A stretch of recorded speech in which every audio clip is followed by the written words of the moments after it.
नमस्कार, मैं हूं रमेश अवस्थी। समाज का हर व्यक्ति चाहता है कि उसका नेता पढ़ा लिखा हो, सौम्य हो, सरल हो, लेकिन दुर्भाग्य से ऐसे नेताओं की कमी है। लेकिन उत्तर प्रदेश की राजनीति में डॉक्टर दिनेश शर्मा जी ऐसा ही व्यक्तित्व हैं जो पढ़े लिखे भी हों, सौम्य भी हैं और सरल भी हैं। उनको हर दल सम्मान करता है, हर जाति और धर्म के लोग सम्मान करते हैं।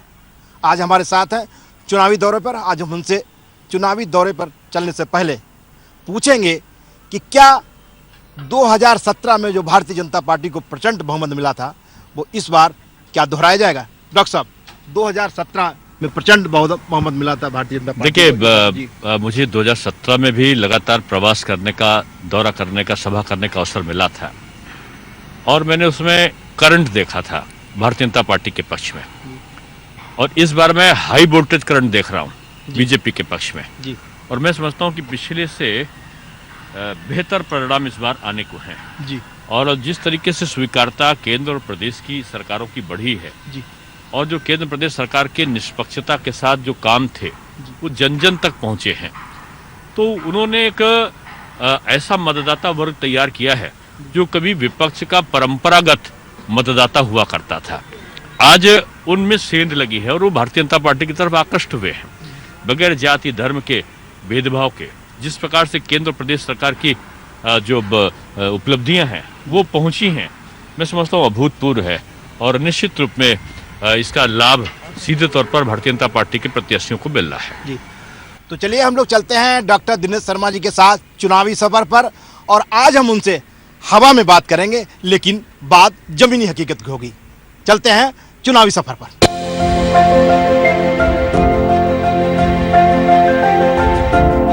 डॉक्टर दिनेश शर्मा जी इस समय लगभग 2 महीने में 200 कार्यक्रम और जनसभाएं कर चुके हैं और 58 जिले भी कवर कर चुके हैं।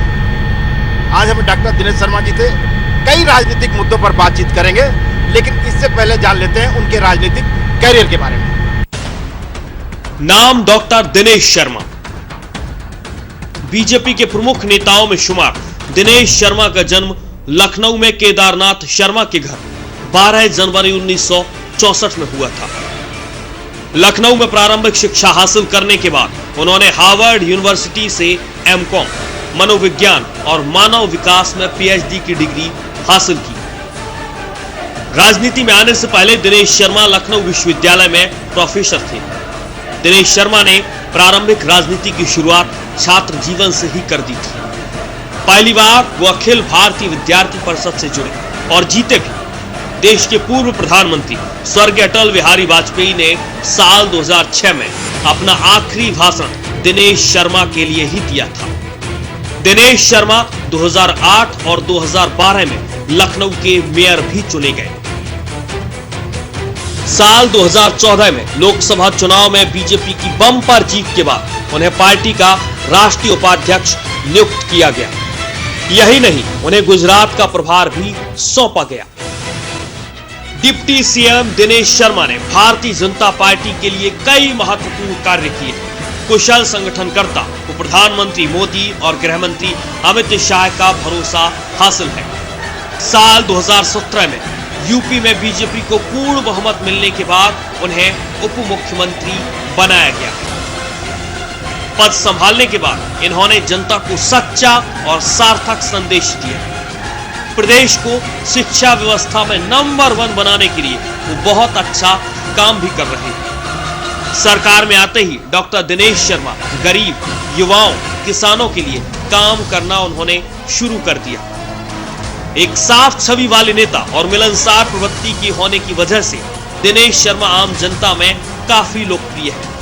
वो हर किसी से बहुत ही शालीनता से मिलते हैं और यही वजह है कि इन्हें हर तबके के साथ हर धर्म के लोग भी बहुत पसंद करते हैं। सहारा समय के लिए ब्यूरो रिपोर्ट। तो अभी आपने देखा डॉक्टर दिनेश शर्मा जी का राजनीतिक कैरियर। डॉक्टर साहब, बहुत बहुत स्वागत है आपका। डॉक्टर साहब, 58 जनपदों में कार्यक्रम 2 महीने में कवर किया। देखिए, एक एक दिन में कई कार्यक्रम एक एक जिले में होते रहे।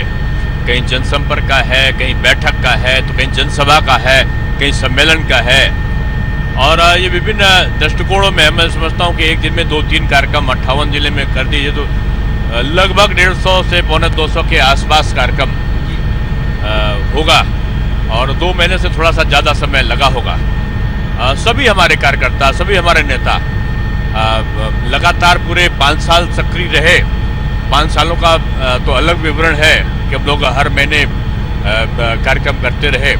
जनता का जुड़ाव सबका, पार्टी का मूल संगठन है हमारा, तो बेहतर तरीके से काम करता रहा और यही कारण है कि आज बूथ स्तर तक पर भारतीय जनता पार्टी के कार्यकर्ताओं का गठन है, पदाधिकारियों का गठन है। और एक अन्य दलों से जो हमको अलग करता है वो यही है कि ऊपर का जो आदेश होता है वो नीचे तक कार्यकर्ता उसका अनुपालन करता है। जो हमारी सरकार है और जो संगठन है उसका जो बेहतर समन्वय का स्वरूप रहा है, उसने एक आदर्श प्रस्तुत किया है और केंद्र और प्रदेश सरकार का जो समन्वय था वो भी बेजोड़ था। और जो उत्तर प्रदेश 2017 के पहले 2-3 चीजों में भी नंबर 1 पे नहीं आ पाया था केंद्र की योजनाओं में, मात्र 5 साल में आज 57, जब मैं आपसे बात करूं 57 परियोजनाएं ऐसी हैं जो केंद्र की जो योजनाओं में उत्तर प्रदेश नंबर 1 पे स्थान पर है। हम 7वें नंबर पर जो हमारी अर्थव्यवस्था थी, आज हम दूसरे नंबर पर जो है वो हम आ चुके हैं। हम 11 लाख करोड़ की जो अर्थव्यवस्था थी वो आज 22 लाख करोड़ की अर्थव्यवस्था बन गई है। नहीं, 2017 से और 2022 का जो सफर है उसने प्रति व्यक्ति आय को भी वृद्धि किया है। 48,250 के आसपास प्रति व्यक्ति आय रहा होगा 2017 में, आज लगभग 94,800 कुछ रुपया है तो प्रति व्यक्ति आय, यानी व्यक्ति के रहन सहन के जीवन स्तर में परिवर्तन आया है। बेरोजगारी की दर में भी कमी आई है। 17.4% था 2017 के पहले, आज जब हम आपसे बात कर रहे हैं तो बेरोजगारी की दर है 4.9%। अभी हम जहां चल रहे हैं ये बुंदेलखंड का परिक्षेत्र है। बुंदेलखंड में कई जिलों में मुझे जाने को अवसर मिला है। आज जिस प्रकार से ये डेवलप हो रहा है बुंदेलखंड, यहाँ पर 39% के आसपास युवाओं का पलायन रोजगार के लिए होता था। यानी बुंदेलखंड का व्यक्ति आसाम जा रहा है, कलकत्ता जा रहा है, बंगाल जा रहा है, यहाँ महाराष्ट्र और गुजरात जा रहा है, उसका पलायन होता था रोजगार के लिए। वो पलायन अब रुकेगा। डिफेंस कॉरिडोर हम दे रहे हैं यहाँ पर। अब ये कट्टे और तमंचा के लिए जो जाना जाता था, प्रदेश के कई भूभाग जाने जाते थे, यहाँ तो चंबल के बीहड़ और यहाँ अपराधों का एक प्रकार से जमावड़ा हुआ करता था। आज हर व्यक्ति को, जो आप पहले देखते थे आज से 4 साल 5 साल पहले, कि व्यक्ति साइकिल पे भी चल रहा है तो लंबी सी बंदूक टांग के चलता था, उसको अपनी सुरक्षा की चिंता थी। आज वो स्थितियां नहीं है। अब वो कट्टा तमंचे की अवैध कारखाने दिखाई नहीं पड़ेंगे। अब यहाँ आयुध कारखाना बनना है, ब्रह्मोस मिसाइल बनाने का। अब यहाँ ऑटोमेटिक राइफल का कारखाना बनना है। डिफेंस कॉरिडोर से कई लाख लोगों को रोजगार मिलने जा रहा है। डॉक्टर साहब, बुंदेलखंड की अगर बात हो रही है तो बुंदेलखंड को हमेशा सूखा, भुखमरी, आत्महत्या, पलायन के लिए जाना जाता था। मैं तो कहूँगा अपना कैमरे से दिखवाइए, ये जो जगह जगह पर बाउंड बने हैं ना जी, ये मनरेगा से खुदवा के जगह जगह तालाब बनाए गए हैं जी। और ये तालाब आप देखिए, दाहिने तरफ भी देखेंगे, बाएं तरफ ये छोटे छोटे तालाब जो मनरेगा से खुदवा के बनाए गए हैं। ये सब जगह इनकी व्यवस्था ये की गई है कि पानी का सिंचन का भाव रहे। अब हर घर नल की व्यवस्था कर रहे हैं, सिंचाई के लिए नदियों को जोड़ने का काम कर रहे हैं, नहरों को लिंक करने का काम कर रहे हैं, पुराने पॉन्ड्स को, तालाबों को पुनर्जीर्णोद्धार करने का काम कर रहे हैं। तो ये बदला हुआ एक परिदृश्य है, एक समग्र विकास। बुंदेलखंड अब ऐतिहासिक कहानियों तक सीमित न रहे, बल्कि एक नया इतिहास विकास का रचा जाए और इसे नए इतिहास के साथ में संबद्ध करके। अब खूब लड़ी मर्दानी, वो तो झांसी वाली रानी थी। अब झांसी वाली रानी का भी वीरता का प्रदर्शन भी हमारे साथ हो, लेकिन एक विकास की योगी जी और मोदी जी की विकास की गाथा भी उसके साथ में जुड़ जाए, ये प्रयत्न है यहाँ पर। डॉक्टर साहब, बुंदेलखंड के बारे में अगर राजनीतिक रूप से चर्चा की जाए तो बुंदेलखंड में हमेशा बसपा का कब्जा रहा है, लेकिन पिछले चुनाव में भारतीय जनता पार्टी ने बसपा का सफाया कर दिया और सभी 19 सीटों पर कब्जा कर लिया।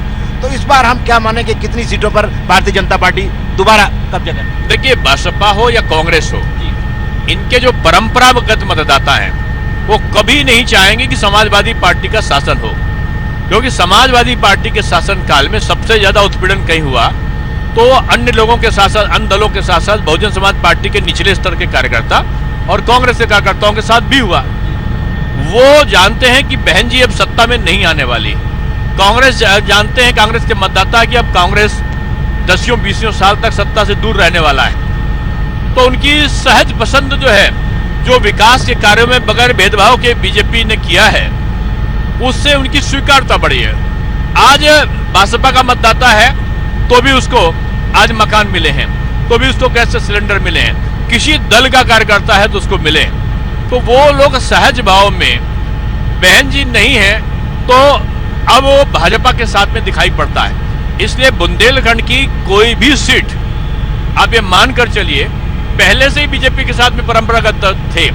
अब की बीजेपी के वोटर्स के साथ साथ बसपा और कांग्रेस की मतदाता भी बीजेपी के साथ आए। डॉक्टर साहब, वैसे अगर देखा जाए राजनीतिक स्तर पर तो ब्राह्मणों का प्रतिशत 15 से 16% उत्तर प्रदेश की राजनीति में है, जो एक निर्णायक भूमिका अदा करता है। भारतीय जनता पार्टी में इकलौते नेता ऐसे हैं जो ब्राह्मणों के एक सर्वमान नेता हैं। आपको ब्राह्मणों के मनाने की जिम्मेदारी दी गई है और कई जिलों में आप गए हैं और काफी हद तक सफलता प्राप्त की।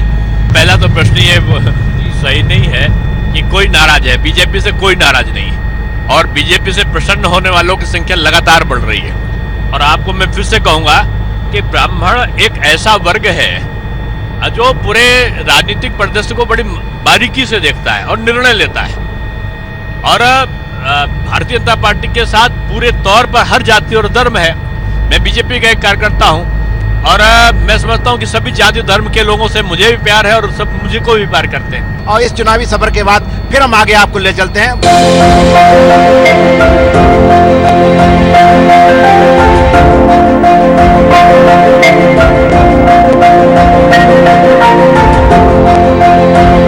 डॉक्टर दिनेश शर्मा जी के कार्यक्रमों में काफी भीड़ आ रही है, लेकिन डॉक्टर साहब आज जिस तरह से हमने कार्यकर्ताओं से बात की, कुछ पदाधिकारियों से बात की आपके कार्यक्रम के बाद, उनका कहना था कि जोश तो था लेकिन उतना जोश नहीं था जो डॉक्टर साहब ने आज पूरा भर दिया कार्यकर्ताओं में।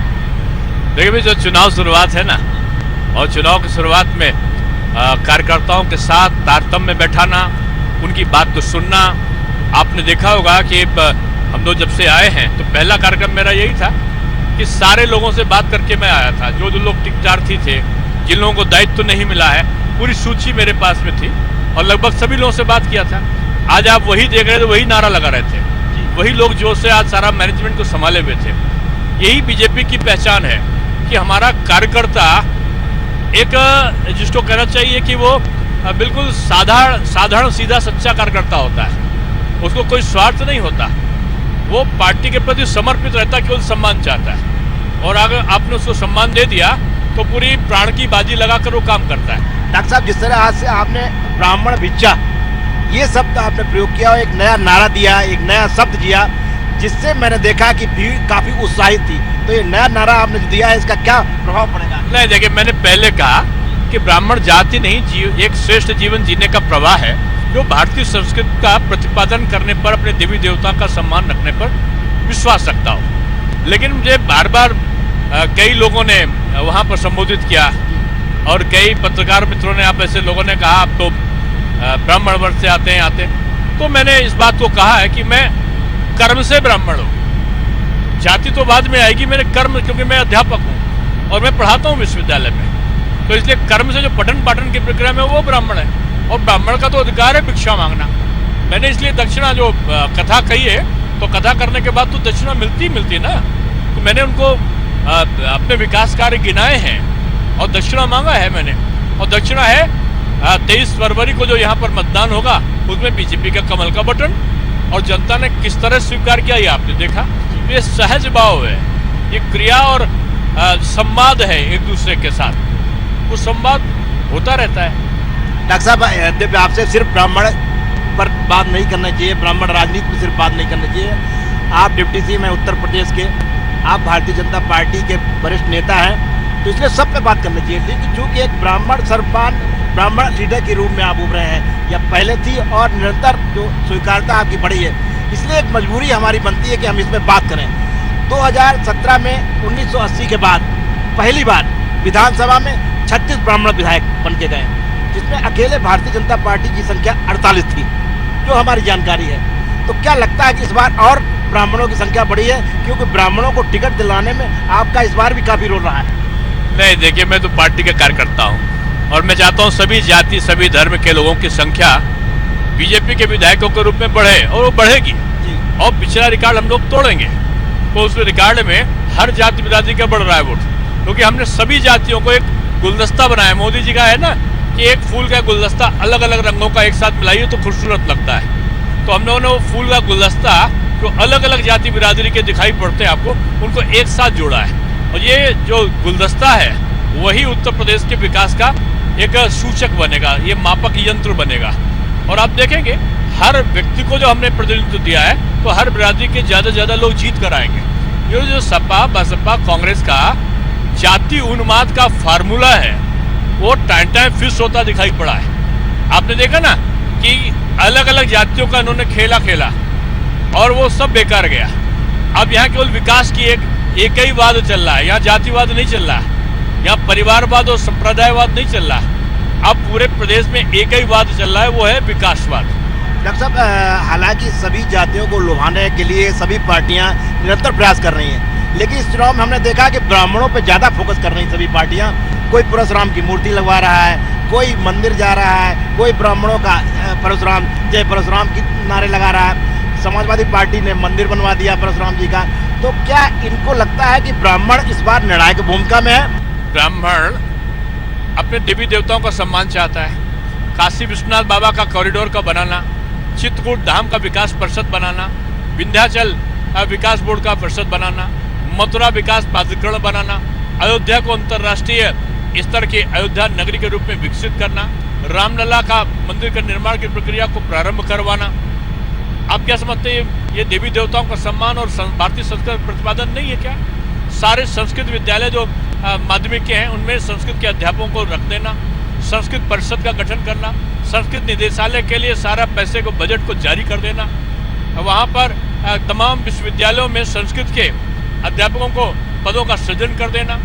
कई जगह पर जो संस्कृत के विद्यार्थी हैं, संस्कृत के विद्यार्थियों को माध्यमिक शिक्षा के विद्यार्थियों की भांति मेधावी छात्र की तरफ 1 लाख रुपया टैबलेट और उनके कहने पर उनके सड़क का निर्माण, उनके नाम पर गौरव पथ का निर्माण करना, संस्कृत अध्यापकों को भी अध्यापक पुरस्कार देना, उनका सेवा का विस्तार करना, उनको भी मृतक आश्रित नौकरी देना, कर्मकांड, पुरोहिती, ज्योतिष, योगा, आयुर्वेद, प्राकृतिक शिक्षा, ये इसको भी पाठ्यक्रम में शामिल करना प्रोफेशनल कोर्स के तौर पर। यही तो चाहता है ब्राह्मण, कभी किसी से कुछ चाहता थोड़ी है।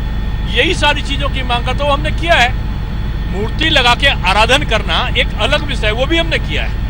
हमने परशुराम चौक भी बनाया है, परशुराम जी की मूर्ति भी लगाई है, परशुराम जी का सड़क भी का निर्माण भी किया है, पार्क भी बनाया है। लेकिन वो अलग विषय हमने सभी जातियों को बनाया, केवल एक ही जात का नहीं। अगर पिछली बार 80% मिला था तो अब की 95% वोट मिलने वाला है।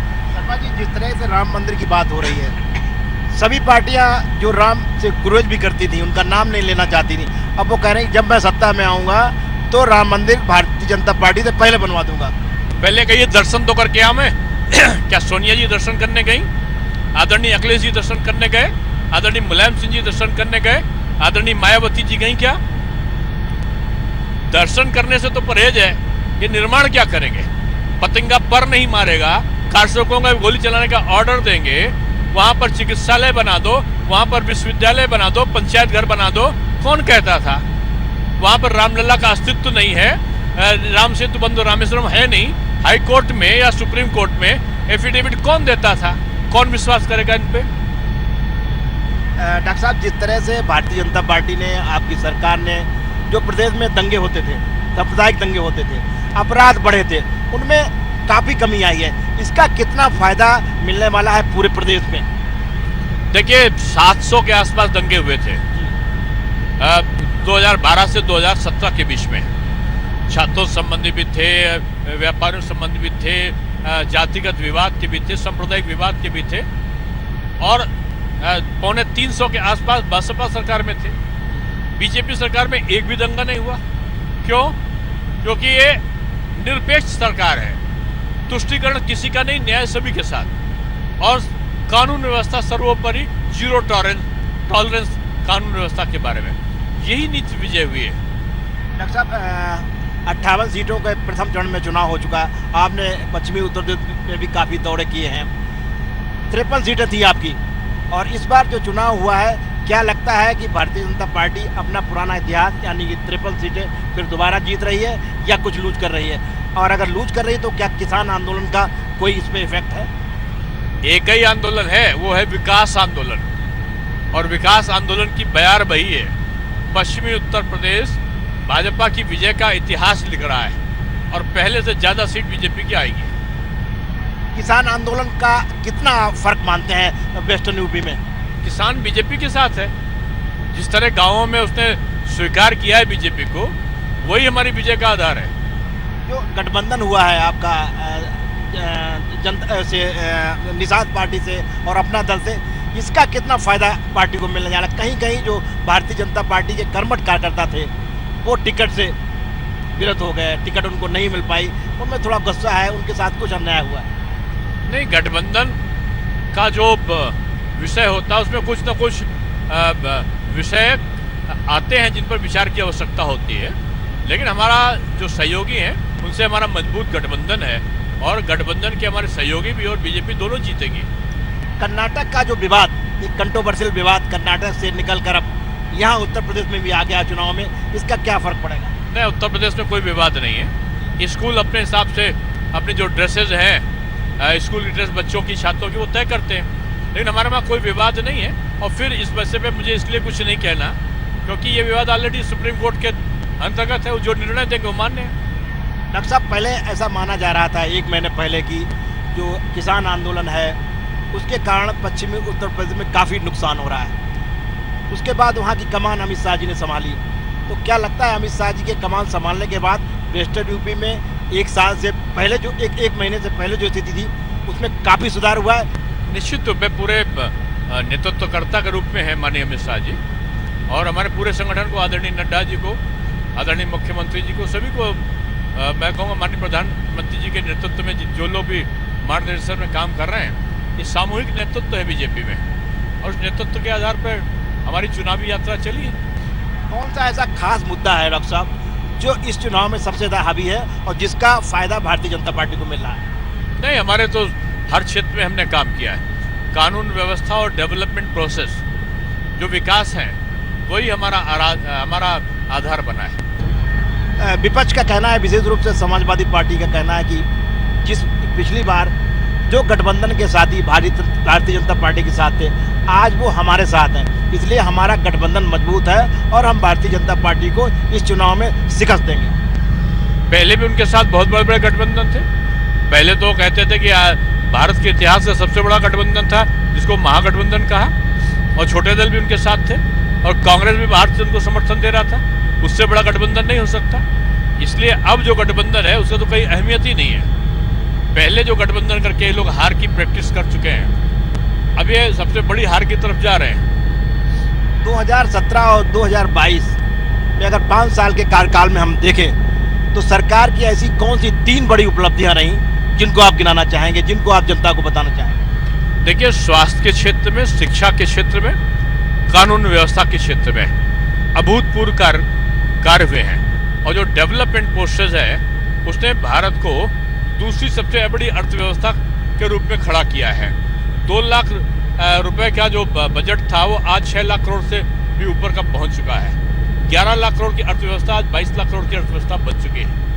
आज 17.4% का जो बेरोजगारी की दर थी वो 4.9 पे आ गई है। तो मैं समझता हूँ प्रति व्यक्ति आय जो थी वो 48,250 रुपये थी आज 2017 में। आज 2022 में हमारी प्रति व्यक्ति आय लगभग 94,800 कुछ रुपए है।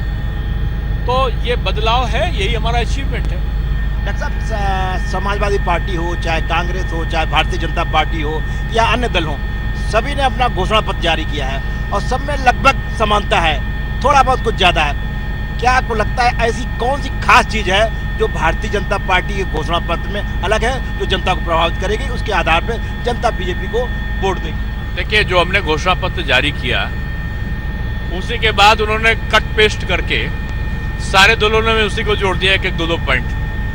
उन्होंने अपना कोई एजेंडा नहीं बनाया, और जिनको सत्ता में नहीं आना वो तो घोषणाग्राही लोग हैं। ये केवल घोषणा करना जानते हैं, और जो घोषणा करते हैं उसको कभी पूरा नहीं करते। आप पता करके देखो, समाजवादी पार्टी में जो टिकट का वितरण हुआ है तो 4000 लोगों से इन्होंने एमएलसी बनाने का वादा किया। कर पाएंगे क्या? 4 एमएलसी बनाने होंगे, 5000 लोगों का वादा कर पाएंगे क्या? ये कहते हैं कि हम पेंशन को, पुरानी पेंशन को पुनः ला देंगे। कैसे ला पाएंगे? 70,000 करोड़ रुपया जो टैक्स पेयर का, जो शिक्षकों का, कर्मचारियों का था, वो समाजवादी पार्टी 2005 में थी, उसके बाद अखिलेश जी रहे, बहुजन समाज पार्टी रही। इन लोगों ने केंद्र की जो बड़े बड़े संस्थाएं हैं उनमें इन्वेस्ट कर दिया है, और 67 साल और 90 साल के लिए जमा कर दिया है। कैसे वापस लाएंगे? बीजेपी ने नई जो पेंशन प्रणाली है उसमें 10,500 करोड़ रुपए जो सपा ने जमा नहीं किया था अपने कार्यकाल में, उसको भी जमा कर दिया है। जो सरकार का अंशदान आज केवल 10% था, उसको बढ़ा के 14% कर दिया है। जो वेतन भत्ते और पुरानी पेंशन में लागू थे उनको यथावत नई पेंशन में लागू किया है। यानी जो हमारा बेहतर विकल्प पुरानी पेंशन के थे, हम नई पेंशन में शामिल करते जा रहे हैं, और वो असत्य वचन कह के लोगों को भ्रम फैला रहे हैं। जो स्तर होता था राजनीति का, और जो कमेंटबाजी हो जा रही, कहीं पाकिस्तान, कभी जिन्ना, तमाम इस तरीके की बातें हो रही हैं, तमाम लोग बयान दे रहे हैं। इससे नहीं लगता राजनीति का जो स्तर है वो नीचे गिर रहा है और विकास पीछे छूट गया है, और ये मुद्दे आगे आ गए हैं। देखिए, बीजेपी ने तो हमेशा विकास की बातें कही कि हमने जेवर में एयरपोर्ट बनाया, 5 एक्सप्रेसवे बनाए, 6 मेट्रो चला रहे हैं, हर जगह बोल रहे हैं। आपने कभी मेरी सभाओं में देखा होगा, हमारे किसी भी नेता की सभा में देखो, हम तो डेवलपमेंट को बोलते हैं। वो जिन्ना लाते हैं, कभी पाकिस्तान को मित्र बनाते हैं, कभी चाइना को, पाकिस्तान को बीच में ले आते हैं। कभी उनका वो कोई नेता बोल देता है कि योगी जी मठ में जाएंगे, मोदी जी हिमालय जाएंगे, कौन बचाएगा? ये सांप्रदायिक ध्रुवीकरण करने की बातें ये सब करते हैं। बीजेपी सांप्रदायिक ना ध्रुवीकरण पहले किया, ना अब करना चाहते हैं। मंदिर निर्माण की अगर बात करें तो मंदिर निर्माण कब तक हम मानेंगे, कब तक?